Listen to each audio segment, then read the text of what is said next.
This is Inside Indiana Business Radio for the morning of Tuesday, February 20th, 2024. I'm Alex Brown.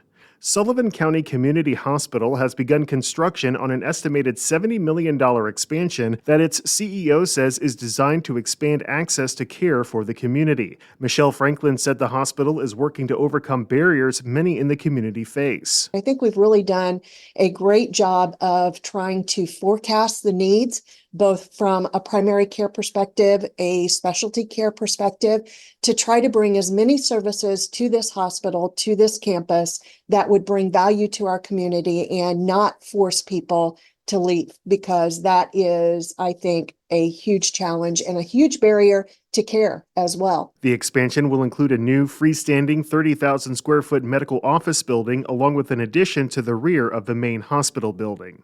A European beverage manufacturer has announced plans to close its facility in Evansville. In a notice to the state, Refresco said the move will result in the layoffs of 45 workers. The company said the move is part of a consolidation effort to allow for more efficient operation. The layoffs are slated to begin in late March.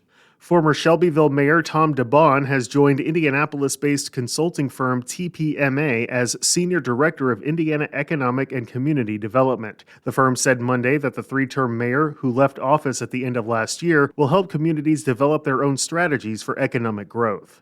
From the number one source for Indiana business news, this is Inside Indiana Business Radio. IBJ Media, Inside Indiana Business, and the Indiana Economic Development Corporation invite you to the Engage Indiana series, presented by CareSource, Indiana University, and Old National Bank.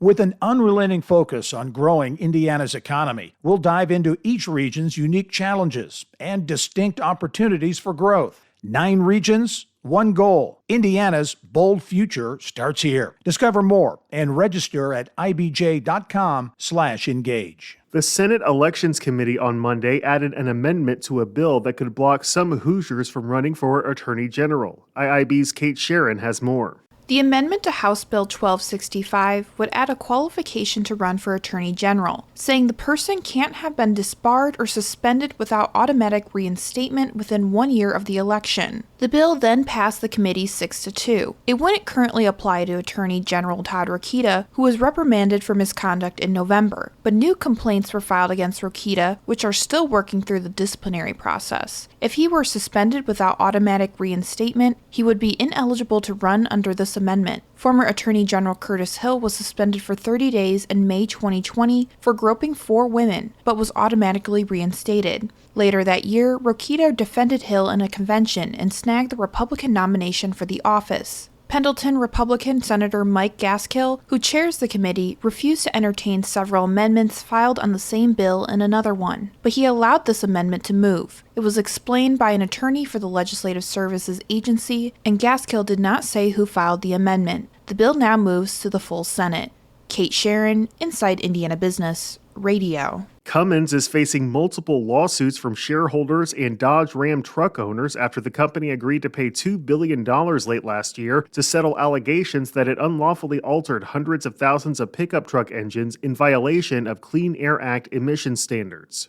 To date, 6 federal lawsuits have been filed against the Columbus-based manufacturer. All the plaintiffs essentially allege that they were misled by the company and that they or the corporation was harmed by its actions. Cummins spokesman John Mills said the company denies the claims and will defend itself against them in court. Cummins did not admit to any wrongdoing in the Clean Air Act case, in which federal and California officials alleged the company had installed devices to bypass emissions tests on nearly 1 million Ram 2500 and 3500 pickup trucks produced from 2013 to 2023.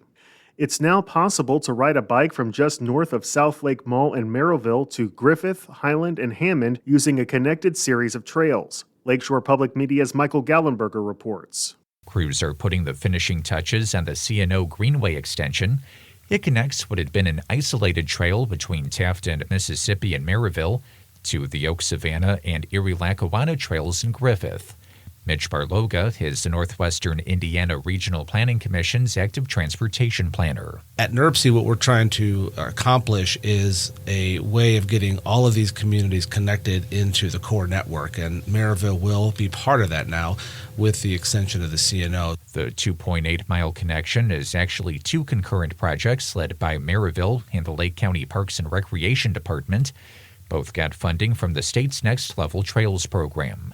For Lakeshore News, I'm Michael Gallenberger. Purdue Daniels School of Business Dean Jim Bullard is this week's guest on the Business and Beyond podcast with Gary Dick, presented by PNC, a weekly conversation with high-profile Hoosiers in business, sports, and entertainment, and beyond. Available now from your favorite podcast provider. I'm Alex Brown for Inside Indiana Business Radio on Demand.